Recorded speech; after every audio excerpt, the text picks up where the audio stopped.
కరీంనగర్ నుంచి కొండగట్టుకు పాదయాత్ర చేపట్టారు కేంద్ర హోంశాఖ సహాయ మంత్రి బండి సంజయ్.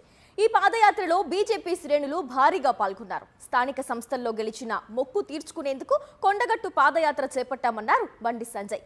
దేశ సేవ, ధర్మ పరిరక్షణ కోసం కూడా ఈ యాత్ర చేస్తున్నామని చెప్పారు. కొండగట్టుకు కాంగ్రెస్ సర్కార్ ఒక్క పైసా ఇవ్వలేదన్న బండి సంజయ్ అక్కడ సౌకర్యాల విషయంలో మంచి ప్రణాళికతో ముందుకొస్తామన్నారు.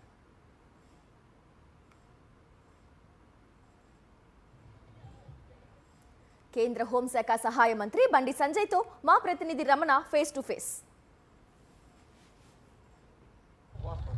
అన్నీ ఆశీర్వాద యాత్ర పేరుతోని బండి సంజయ్ మొత్తంగా పాదయాత్ర చేపట్టారు. ఈ నేపథ్యంలో మొత్తంగా కొండగట్టు వరకు పెద్ద ఎత్తున ఒక రామదండులాగా కదిలి వెళ్తున్నారు. ఈ నేపథ్యంలో మొత్తంగా ఈ యాత్రకు సంబంధించిన విశేషాలు మనం ఆయనతో మాట్లాడడం. చెప్పండి, ముఖ్యంగా ఈ యాత్ర చేపట్టడానికి వాళ్ళ ప్రధాన కారణం ఏంటి? ఇప్పుడు రమణ గారు మీకు కూడా తెలుసు, పోయినప్పుడు యాత్ర చేసినాం మేము. కొండగట్టు అంచనా చాలా పవర్ఫుల్. బట్ ఈ పరిస్థితిలో మొన్న ఎన్నికల్లో అత్యధిక సీట్లు గెలిచిన మేము గ్రామ పంచాయతీ ఎన్నికలు కానీ, మున్సిపల్ కానీ, కార్పొరేషన్లు కానీ. మొన్న మున్సిపల్ కార్పొరేషన్ ఎన్నికల సందర్భంగా మేము బహిరంగ ప్రకటించినాం. స్వామివారిని మొక్కున్నాం, స్వామివారిని వేడుకున్నాం, ఆ తల్లిని వేడుకున్నాం.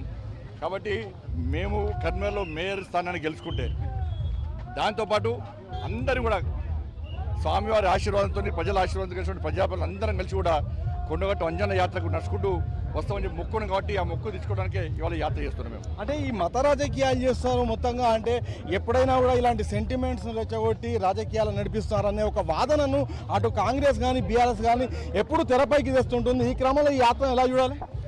అవన్నీ ఏం పట్టించుకోమన్నా మేము. ఇలా అక్బరుద్దీన్ 10 నిమిషాలు, 5 నిమిషాలు, 3 నిమిషాలు టైం ఇస్తే అమ్ముతాడు. ఏమైంది? నిన్నగాక మొన్న పివి గారు, ఎన్టీఆర్ గారు గుర్తు చేస్తున్నారు. ఏమైంది? దేవాలయం మీద దాడులు జరుగుతున్నాయి, ఏమైంది? విగ్రహాల మీద దాడులు జరుగుతున్నాయి, ఏమైంది? మత మార్పులు జరుగుతున్నాయి, ఏమైంది? నిన్నగాక మొన్న తుంగతుర్తి ఎమ్మెల్యే హిందూ సమాజాన్ని, బ్రాహ్మణులను కించపరిచే విధంగా ఇలా ఏ విధంగా వివరించడో అవి మత రాజకీయాల. ఎంఏఎం పార్టీకిను కాంగ్రెస్ పార్టీ, బీఆర్ఎస్ పార్టీ కలిసి వస్తున్నాయి. వాళ్ళు మతతత్వవాదులా, మేము మతతత్వవాదులమా? ఇప్పుడు ఏం ఎన్నికలు లేవు, మేము మొక్కుంచుకొని పోతున్నాం. కాబట్టి ఇటువంటి స్పందన చూసి వాళ్ళు తట్టుకోలేకపోతున్నారు. ఇలా వేలాది మంది స్వచ్ఛందంగా తరలి వచ్చి ఇలా ప్రజాప్రతినిధులు, కార్యకర్తలు, నాయకులందరూ కూడా కానీ తట్టుకోలేకపోతున్నారు. ఎవరు ఏమున్నా ఆరోపణలు పట్టించుకోము. మా దేవుణ్ణి మొక్కున్నాం, మా ఆచారం ప్రకారం ఆ సంకల్పం తీసుకున్నాం. కాబట్టి ఆ మొక్కు తీసుకోవడానికి పోతున్నాం మేము. అంటే సామ్యాల్లో వాక్యాల తర్వాత బీజేపీ దాన్ని ఎట్లా చూస్తుంది? దానిపైన ఏమన్నా మీరు డిమాండ్ చేస్తున్నారా? వాళ్ళు ఇంతకుముందు మాట్లాడినా మేము. తుంగతిత్తులు అనే సంగతిని చూస్తాం మేము. రాష్ట్ర ముఖ్యమంత్రి సమాధానం చెప్పాలి. ఇవాళ నిజమైన క్రిస్టియన్ ఎవ్వరు కూడా అటువంటి వ్యాఖ్యలు చేయరు. ఆయన ఈ దేవుని మోసం చేసి ఆ దేవుని దగ్గరికి పోయిండు. ఆయన అక్కడ హిందువులు ఓట్లు వేయలేదు ఆయనకు. ఇవాళ ఎస్సీలు నిజమైన హిందువులు, హిందూ ధర్మ రక్షకులే ఎస్సీలు, ఎస్సీ ఎస్టీ బలహీన వర్గాలు. కాబట్టి వాళ్ళని చీల్చడం ద్వారా ఏదో సాధిస్తామనుకుంటే మూర్ఖత్వం.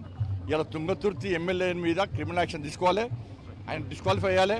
ఆయన భవిష్యత్తులో పోటీ ఇవ్వకుండా కఠినమైన చర్య తీసుకోవాల్సిన అవసరం ఉంది. కాబట్టి ఆ విషయాన్ని డిమాండ్ చేస్తున్నాం. ముఖ్యంగా అంటే తెలంగాణ రాష్ట్రంలో ఏర్పడిన తర్వాత మీకు కర్నూలు మేయర్గా, డిప్యూటీ మేయర్గా బీజేపీ అధికారంలోకి వచ్చింది. మొత్తంగా దీన్ని ఎలా చూస్తారు? రాబోయే రోజుల్లో తెలంగాణలో బీజేపీ అధికారంలోకి వచ్చే అవకాశం ఉంటుందా? ఏం చేయబోతున్నారు? 100% మీరు చూస్తున్నారు. ప్రజాస్పందన ఇప్పుడు చూస్తున్నారు. ఇదే స్పందన తెలంగాణ మొత్తం ఉంది. కాంగ్రెస్ పార్టీ మీద పూర్తి వ్యతిరేకత ప్రజలు ఉన్నారు. బీఆర్ఎస్ పార్టీ చీలిపోయే పరిస్థితి, 3 ముక్కలుగా అయ్యే పరిస్థితి ఉన్నది. బీఆర్ఎస్ పార్టీని నమ్మే పరిస్థితి లేరు. ఇవాళ ప్రత్యామ్నాయ Bharatiya Janata party double engine సర్కార్ తెలంగాణ రాష్ట్రంలో రావాల్సిందే.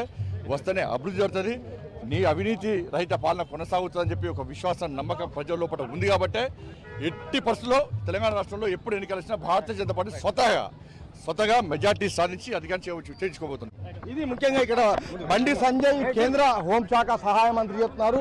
ఆయన పాదయాత్ర సందర్భంగా పెద్ద ఎత్తున రామదండులాగా కదిలి కొండగట్టుకు వెళ్తారు. ఈ నేపథ్యంలో వచ్చే అసెంబ్లీ ఎన్నికల్లో ఖచ్చితంగా బీజేపీ ఇక్కడ డబుల్ ఇంజన్ సర్కార్ని ఏర్పాటు చేయబోతుందని చెప్పేసి ఆయన ధీమా వ్యక్తం చేస్తారు. కెమెరా పర్సన్ సతీష్తో రమణ, సాక్షి టీవీ, కరీంనగర్.